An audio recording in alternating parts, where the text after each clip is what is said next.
Okay, and now we are going to take it to Mississippi with Mildred Wilson, who is going to share her story. Hello, everyone. I can remember back in the mid 70s, my father was diagnosed with lung cancer. Living on a plantation with limited income, a large family, no health insurance, and limited health care provisions led him to experience many painful and sleepless nights. We had no outlets and no resources. And Vanessa stated earlier, she used the word choice or choices. We had no choices. And it's sad to say that even now, in the year of 2024, we are still have very few choices. I have worked with the community. I have worked as a community health advisor with the Fannie Lou Hamer Cancer Foundation for well over 20 years. The Fannie Lou Hamer Cancer Foundation is located in the heart of the Mississippi Delta, where over 30% of families live below the poverty line and dying prematurely from a lack of health care. We partner with other agencies to provide annual health care services to uninsured or underinsured females between the ages of 44 to 64 years who rarely or have never been screened for breast or cervical cancer. We also provide PSA screening for males who are 45 and older. We assist the female clients, and sometimes the male clients in scheduling their appointments, finding transportation when needed, and even paying the co-payments if necessary. The Mississippi Delta has so many health challenges, especially when it comes to people of color. We have difficult affording health insurance. We delay seeing the doctors until it's absolute must. And by then, some of the clients are already in critical stage. We have limited access to healthcare specialists and other medical providers, long wait periods, brief appointments. You must be referred by a doctor to see specialists. We can visit after our clinics, but you must pay for an office visit. Unemployment is another problem. It's hard to eat healthy on a limited income with several people living in a household. Families are eating just to survive, which is unhealthy and eventually cause some health problems.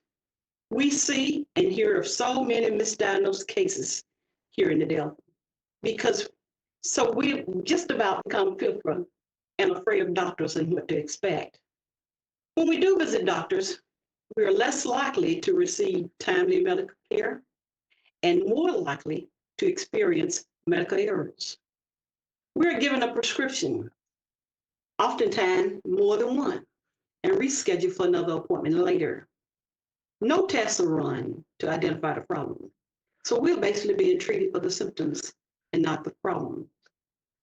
Oftentimes we don't see specialists because we're not referred. And if we are referred, transportation is a major problem because it could be hours away. Even a visit to the emergency room here in Greenwood, Mississippi, where I live, takes hours before being treated. For example, a few months ago, a mother rushed her 8-year-old daughter to the emergency room because she was having a severe asthma attack. The nurse in charge refused assistance until the mother completed all the necessary forms. 45 minutes later, the child was dead. These are practices that are often involved people of color. An emergency room is just that. It's for emergencies. The prevalence of diabetes in the Mississippi Delta is significantly high, with people suffering from undiagnosed or poorly managed diabetes. This leads to so many people having to get extremities amputated. This occurs more often in the Black community than any other community. There are also times we're treated for something that is non-existent, which is a medical error that causes other health issues. The few healthcare providers who are available are usually overworked and underpaid. that may affect the quality of care that we receive. The Fannie Lou Hamer Cancer Foundation organize and attend health fairs. We disseminate pamphlets, brochures, and intake forms to the community. This organization provides 12 weeks of training for the community health advisors involving both males and females.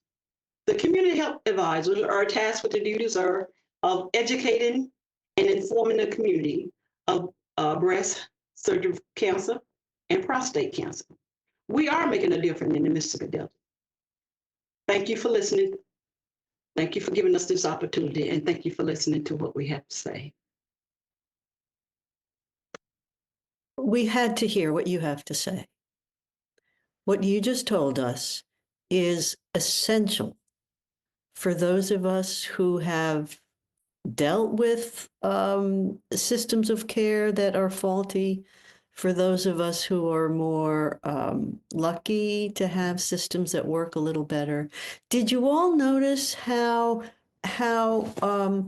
Ms. Wilson talked about her experience? She talked about her experience in a matter-of-fact, poised, almost relaxed tone of voice and address, as if she were not talking about horrors that the 8-year-old child with asthma died in that emergency room waiting for the forms to be filled out. So what that tells me is how common these situations are. All of us listening are now more aware of the common, the way in which these are not extreme. These are ordinary kinds of stories from places in this country.